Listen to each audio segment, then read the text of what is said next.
president of the Save Active History Foundation. We're very happy today to unveil our latest storyboards. These 6 storyboards honor the 6 historic churches in Acworth. These churches have been a vital part of the community for many years. This site is the former site of the First Methodist Church of Acworth from 1905 to 1957. The church was established in 1858. The other churches are the First Baptist Church, which is just down the street a couple of blocks. It was established in 1840, and they've been on that site since 1873. The Acworth Presbyterian Church, which is located just behind First Baptist, it was built in 1872. On the park side, we have Zion Hill Baptist, which was founded in 1864, and their building was erected in 1914. Bethel AME Church was founded in 1863, and their building was built in 1875. And the Acworth Christian Church, right over there, the white building, which was founded in 1858, and that building is dated 1901. We also have storyboards in some other historic locations around Acworth.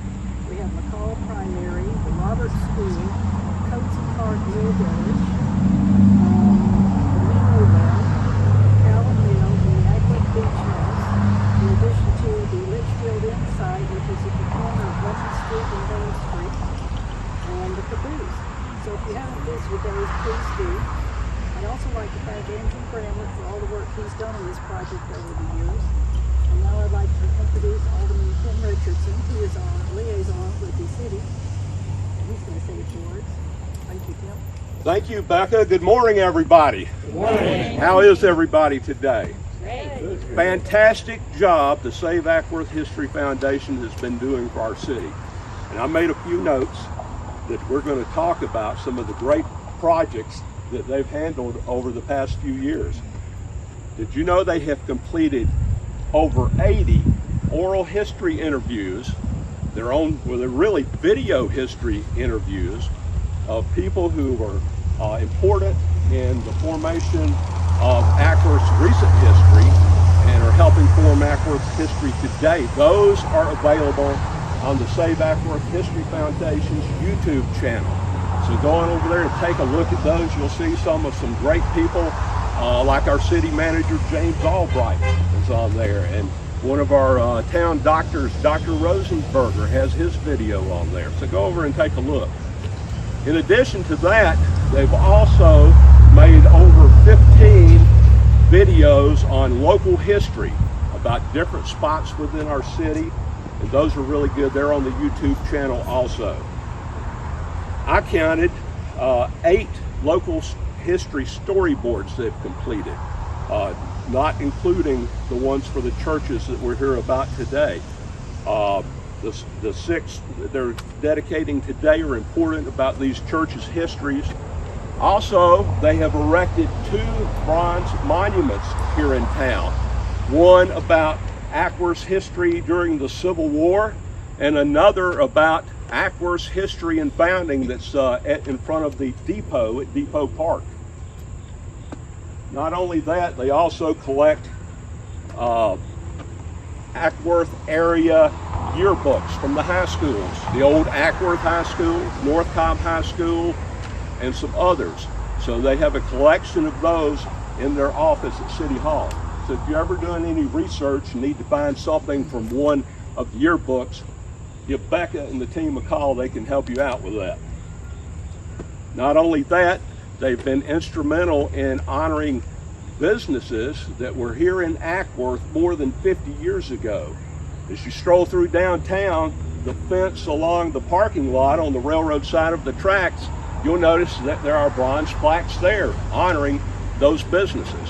If your family had a business that was here 50 or more years ago, you're eligible to be on that fence. Again, talk to Becca, they'll get you fixed up with that. A few years ago, they started the Nancy Smith Maxwell Award for the preservation of local history. That's awarded each year in October. That's going to be coming up soon. We hope that Nancy Maxwell can be there with us again this year. and we'll be presenting and unveiling who this year's awardee is at a ceremony that will be announced later. Watch the Facebook page. This is really big. They also do scholarships for young people who are pursuing history degrees in college.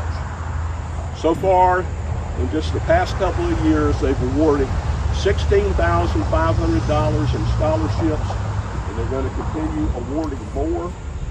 One of the ways that they generate the funds for these scholarships is by their annual fundraiser, and that's coming up later this month at the Ackworth Community Center, where they'll be having the Roaring 20s Ball.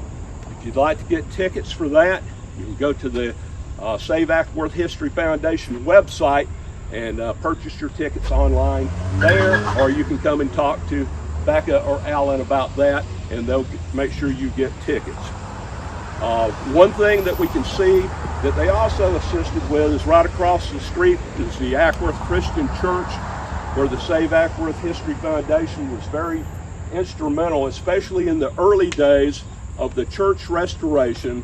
They had a leaking roof that was severely damaging the interior of that church, and the Save Ackworth History put forth the funds to have temporary roof repairs made to the church to protect the interior while other arrangements could be made for the rest of the renovation. So great job, Save Ackworth History Foundation. So I can keep going on and on. I'm going to kind of stop that right here and thank a couple of people and mention a couple of people who have been important. And somebody did mention to me this morning too that the church that was right here, that one of the people standing here in the audience used to go to church there some years ago, and that was Dr. Rosenberger. Anybody else that went to church here? Show of hands. All right. Got several people that attended. When it comes down to the erecting the plaques and getting them in place, that's a lot of hard work where you have to dig the holes and get the concrete poured and level everything up. And our city public works crew that's led by Travis Moore, they have been doing a great job of getting these plaques up and ready to go. One of the plaques, though, at the Ackworth Presbyterian Church, is not going to be on the city right of way, so they couldn't install that one. So a local volunteer, Jeff Green, stepped forward and volunteered to handle that one. Kudos to you, Jeff.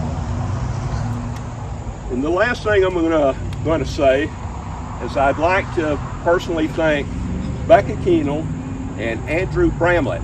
They have done a terrific job on researching the material for the storyboards, getting that written, working with Kennesaw State University to go through and make sure all that's correct and handle the design of the storyboards. So they've done a great job with that. Thank you very much. Thank you, Save Ackworth History Foundation. So right now, we're going to move out onto the sidewalk by the street, right out in front, and we're going to have Becca and Andrew unveil this storyboard. You set? Ready?